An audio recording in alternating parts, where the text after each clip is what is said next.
So, yesterday we had a fire, and these do occur from time to time. Obviously, you never want that to happen. Thankfully, the building was not destroyed and no lives were lost. I guess just put that in the other order. No lives were lost or injuries occurred, and the building was saved, which is great. And we had a loss of product, which is also regrettable, but okay. And that means that the sap that had been cooking in the pan, we decided to destroy. And that's the safest thing because, burning asphalt might have fallen in there, or the water that the firefighters used, if it ended up in the sap, or in the half-finished syrup, we certainly wouldn't want to send that to you. So that has been discarded.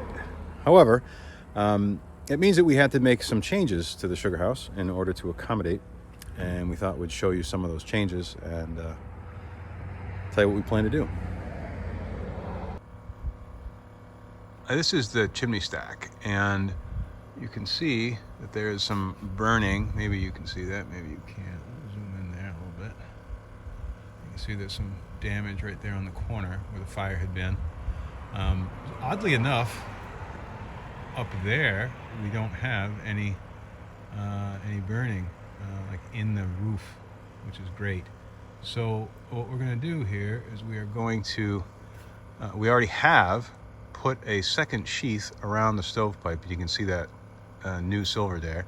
The older stovepipe is still in there, and what that does is it provides a little bit of an air gap for the hot air to come out, and it's open at the bottom, open at the top, so there should be a nice easy flow of air from inside the building up and out. So that will be our first line of defense.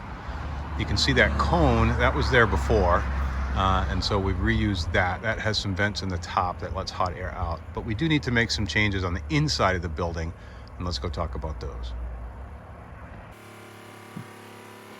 I apologize for the noise. That is our reverse osmosis machine running, and that is doing the work of boiling for us while we are not boiling. And that does take some water out. I've got a separate video about that. So looking up on the inside, you can see up in there where the fire was in the roof, and some portions have been more badly damaged than others. If we zoom in on that right there, you can kind of see where that's all charred out, and then some of these other areas are pretty rough. So we'll have to replace or shore up the roof right up in there. Absolutely, that's going to have to be replaced. These beams will have to be shored up, and so we'll do that too. But I'm most concerned right now about the heat, and so what I've got to do is build a second metal shield around that pipe.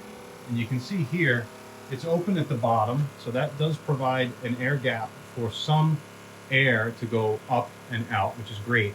But we're going to build a second sheath around that to provide some additional protection, and we'll attach it directly to that metal cone that you saw on the outside of the building, and then that will allow us to keep the heat away from the wood that's still there. And also take a look here. You can see the wood in there. Right, so it didn't burn all the way through. It's not a complete loss. There's still strength in there, but we do want to shore it up and make sure that it is nice and strong. I had cut that out last night. Anyway, so there you go, and we'll show you some little shots as we move along. The plan is to take some stovepipe, so started with that, and then bent it out and screwed it together to make this much bigger sheath. And what's going to happen is we're going to cut it and splay it out on the top so that it lines up with the slant of the roof, and then we will put it right up there against the metal and create a nice metal protector between the stovepipe and the combustible materials. Everything I learned about metalwork, I learned from Gus Gustafson, Auburn Middle School in Auburn, Massachusetts. You can see some of the damage from the fire. We've lost some of the roofing boards there. You can see I've cut them off. And then over here you can see where it's eaten into those cracks. But interestingly, those boards used to touch, but the fire consumed the gap between them. So there is nothing in between there now. And of course that does cause some concern, but we're told that there's enough material in there to support that cupola up above it. And again, we'll address this in some greater detail over the summer. But for now, we're not expecting big heavy snow, and we think we'll be okay through the rest of the sugar season.